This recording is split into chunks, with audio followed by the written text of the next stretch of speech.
ඉතින් සාමාන්‍යයෙන් ඔයාලගේ ඔයිල් නට් එකේ සාමාන්‍ය ඇන වලින් සාමාන්‍යයෙන් ඔයිල් ලීක් වෙන්න පුළුවන්. ඉතින් ඔයිල් නට් එකෙන් සාමාන්‍යයෙන් නට් එකේ පොට කැපිලා නම් පොට ගෙවිලා නම් සාමාන්‍යයෙන් ඔයිල් ලීක් වෙන්න පුළුවන්. සාමාන්‍යයෙන් ඉතින් ටේප් ගම් දාලා සීට් ඇන් සීල් කරගන්න පුළුවන්. සාමාන්‍යයෙන් ඉතින් මේ වගේ නට් වලින් ඔයිල් ලීක් වෙන්න පුළුවන්. ඉතින් ගම් ටිකක් දාලා ඔයිල් ලීක් එක හදාගන්න පුළුවන්. ඉතින් මේකේ මේ 10 නට් දෙකෙන් ඔයිල් ලීක් එකක් තියෙනවා. දැන් අපි යන්නේ ඒක ක්ලියර් කරගන්න. ඉතින් මේ පැත්තේ අටේ මේ ටයිමින් පැත්තේ ටයිමින් කප් එකේ අටේ ඇන දෙකක් තියෙනවා. ඉතින් ඒ ඇන දෙක ගලවලා ටයිමින් කප් එක ගලවලා ගන්න ඕනි. නැත්නම් මේ ඇන දෙක උඩට ගන්න බෑ. ඉතින් ඒ ඇන දෙක උඩට අරගෙන තඹ වොෂර් එකක් දාලා සීට් ඇන් සීල් කරගන්න හදන්නේ ගම් ටික. මේ ඇන දෙකේ තමයි ඔයිල් ලීක් එක තියෙන්නේ. ඉතින් මේ ටයිමින් පැත්තේ ටයිමින් කප් එක ගලවන්න මේ ඇනේ ගලවන්න බෑ. ගලවන්න බෑ කියන්නේ පොට ගෙවිලා තියෙන්නේ. ඉතින් මේක ඇනේ ගලවන්න සාමාන්‍යයෙන් ලොක් කණ්ඩුවක් වගේ දාලා ලොක් කරලා අල්ලලා බලන්න ඕනේ. ඉතින් අපි දැනට මේ ඇන දෙක උඩට අරගෙන ගම් ටිකක් දාලා බලනවා වැඩේ සාර්ථකද කියලා. ඉතින්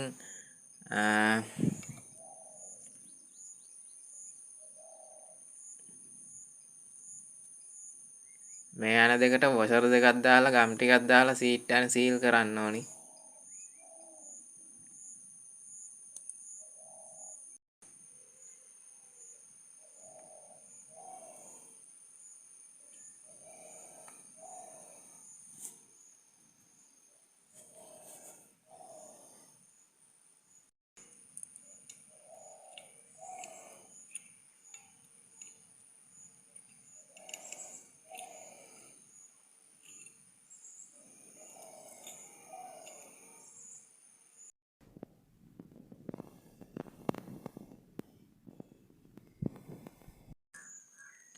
මේ වගේ ගම් ටිකක් ගාලා ඇන දෙක තද කරගන්න.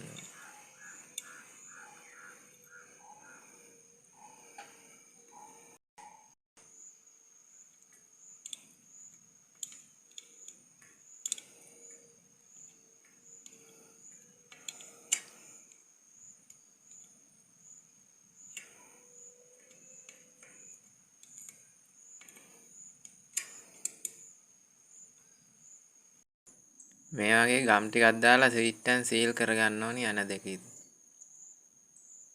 අපිට මේ ඇනේ ගලවන්න බැරි වුණා. මේ ඇනේ